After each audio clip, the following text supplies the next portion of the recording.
আওয়ামী লীগকে শুধু রাজনৈতিকভাবেই নয় বা এই যে সন্ত্রাসী তাদেরকে তো মোকাবেলা করতে হবে প্রশাসনিকভাবে। অবশ্যই ভারত সরকারকে আমাদের এখানে যারা ভারতীয় দূতাবাস আছে তাদেরকে অ্যাকাউন্টেবল করতে হবে। গতকালকের যে ঘটনা এটা তো শুধু আসলে একজন ব্যক্তির সাথে বা একজন প্রার্থীর সাথে ঘটে যাওয়া ঘটনা না। আমি গতকালকে বলেছি এটা কোনো বিচ্ছিন্ন ঘটনাও না।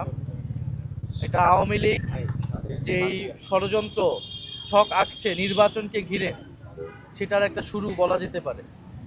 ফলে এই ধরনের পরিবেশকে আমরা কিভাবে একত্রে মোকাবেলা করব এবং সেটার জন্য যেই ফ্যাসিবাদ বিরোধী জাতীয় ঐক্য প্রয়োজন সেটা যাতে অটুট থাকে।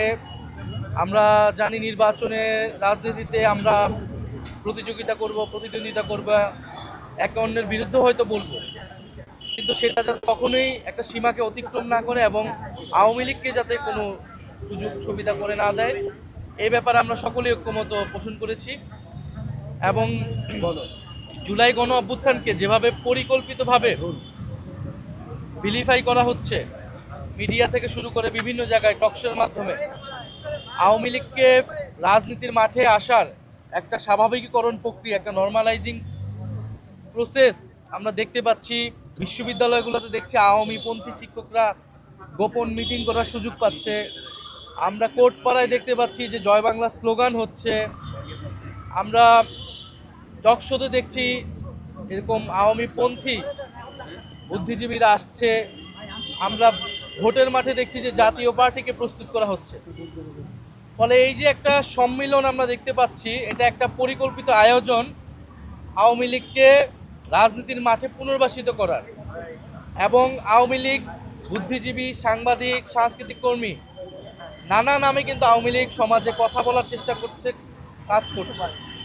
ফলে আওয়ামী লীগকে শুধু রাজনৈতিকভাবেই নয় বা এই যে সন্ত্রাসী তাদেরকে তো মোকাবেলা করতে হবে প্রশাসনিকভাবে, কিন্তু একইভাবে বুদ্ধিভিত্তিকভাবে যে আওয়ামী লীগকে যারা রাজনীতির মাঠে আনার চেষ্টা করছে এইটার বিরুদ্ধে আমাদের সকল দলকে তৎপর হতে হবে। কিভাবে কোর্টপাড়ায় জামিন হচ্ছে, এই আইনজীবীরা তো কোনো না কোনো দলের সাথে জড়িত, মিডিয়া হাউসগুলোর সাথে রাজনৈতিক একটা সংশ্লিষ্টতা থাকে আমরা জানি।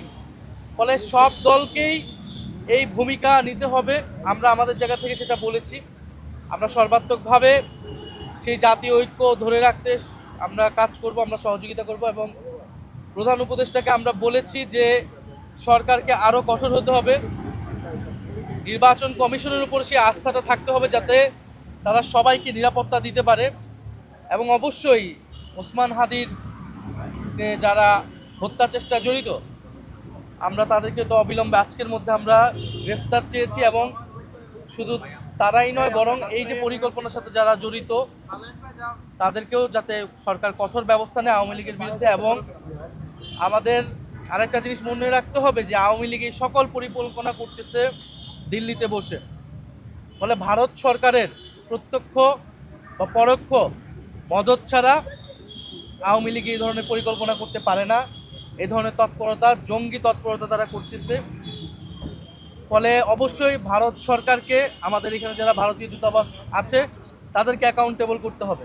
সরকারের পক্ষ থেকে তাদেরকে ডেকে বলতে হবে যে সেখানে একজন মৃত্যুদণ্ডপ্রাপ্ত গণহত্যাকারীকে ভারত সরকার আশ্রয় দিয়ে অলরেডি তারা একটা নৈতিক অপরাধ করেছে।